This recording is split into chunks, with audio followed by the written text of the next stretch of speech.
cab and he's again struck by the fact that the cab is scrupulously clean inside.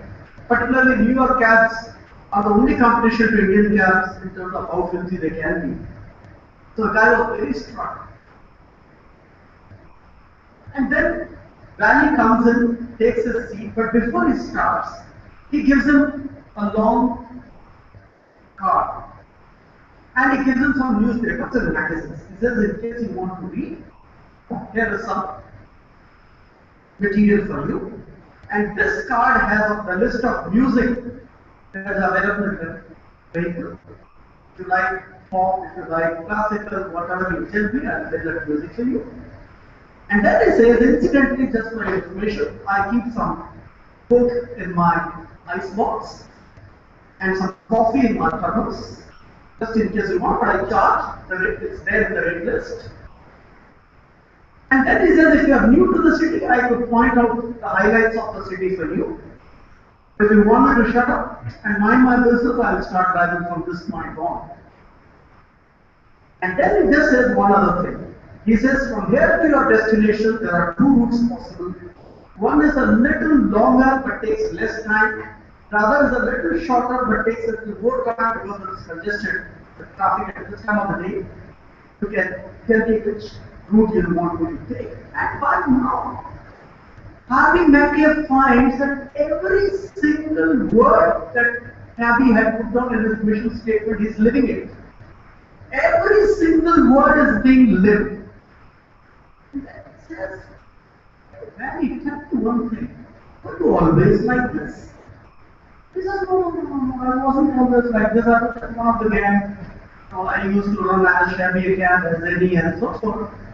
But then one day he says, I heard Wayne Dyer, who's a motivational speaker, on a radio, because while I was driving, the radio was on, and this guy said, he was giving a talk, and he said, do you want to be a quacking duck or a soaring eagle? Make up your mind.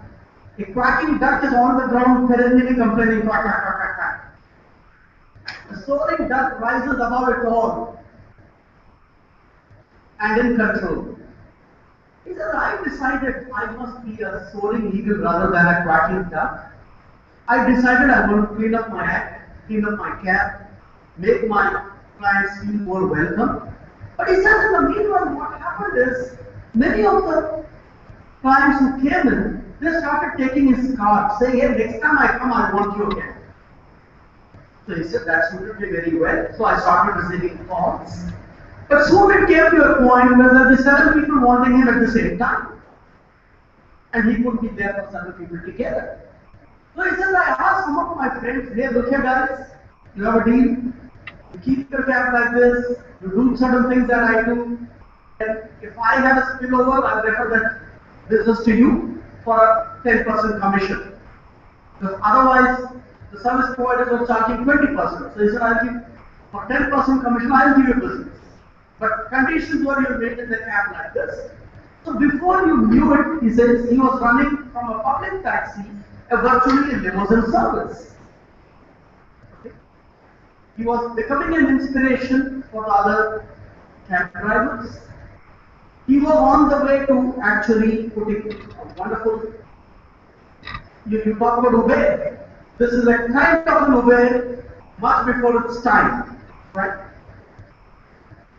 In other words, leadership is about thinking differently. It's not about what you do for a profession.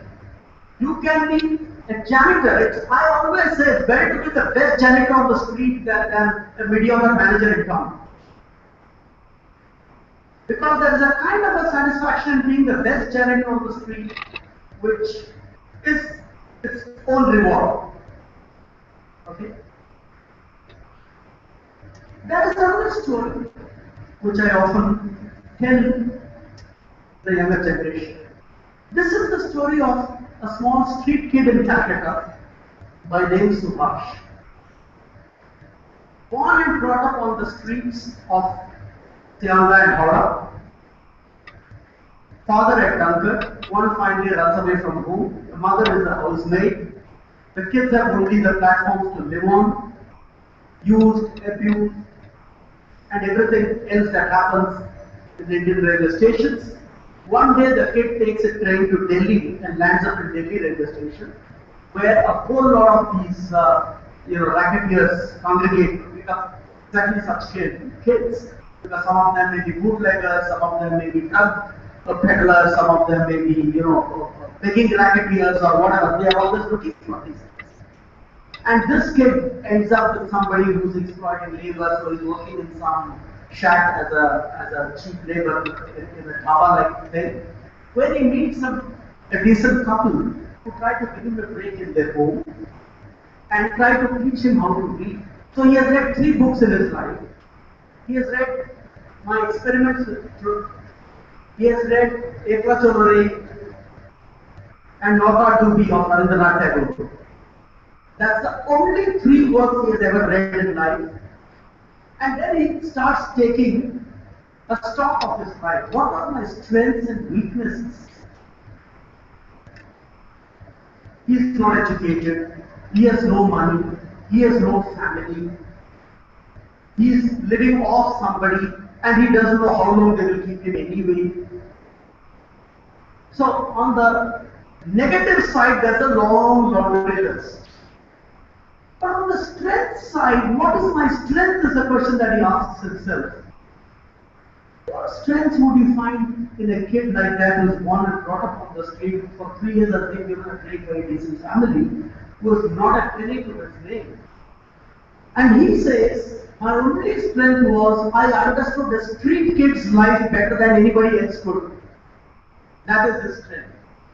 So on the strength side, that one-liner, I understand street kids better than anyone else. On the negative, there are many.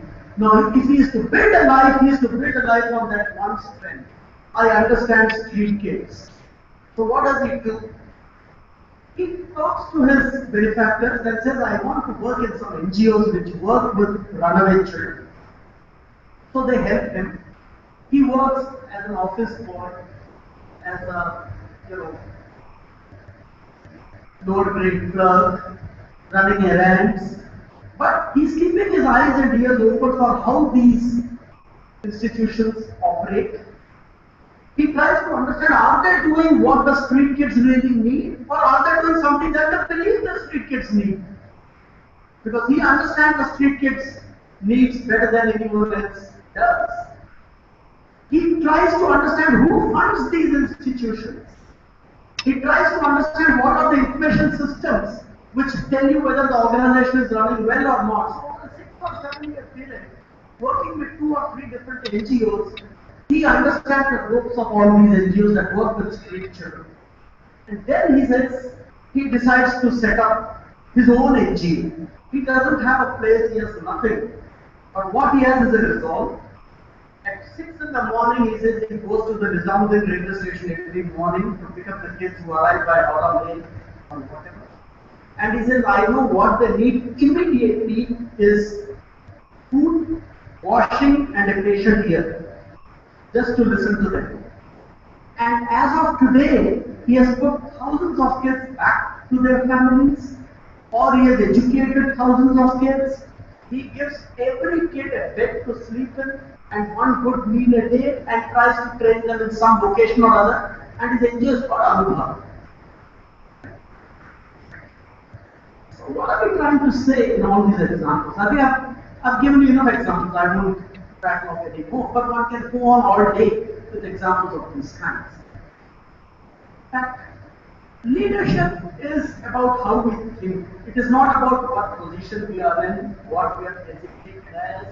You could be a software worker and you could have the mindset of leader. Obviously, excellence is part of that leadership potential. Never say die is part of that potential. Finding strengths where everything looks bleak is part of that potential. But I would imagine that essentially these are the ingredients of leadership. You could translate something similar in the context of institutions. Very often, if we have very beautiful office and very elegant glass and chromium exterior and interior and Florida, which say carpet, we think they are a very professional organization. But obviously, a professional organization has nothing to do with any of that. We all know that. A professional organization is here, and not here about the CEO or about the promoter. It is what is the positive culture that has been ingrained in everyone, including the office boy. If the office boy cannot think differently from other office boys, then I would say that the leadership penetration in the organization, in the institutional level, is not complete. So I would want all of you to know the only takeaway from what I'm trying to share with you is I will redefine leadership in your own minds. Some people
and we were outside, so we were basically doing exit interviews and figuring out what we could do better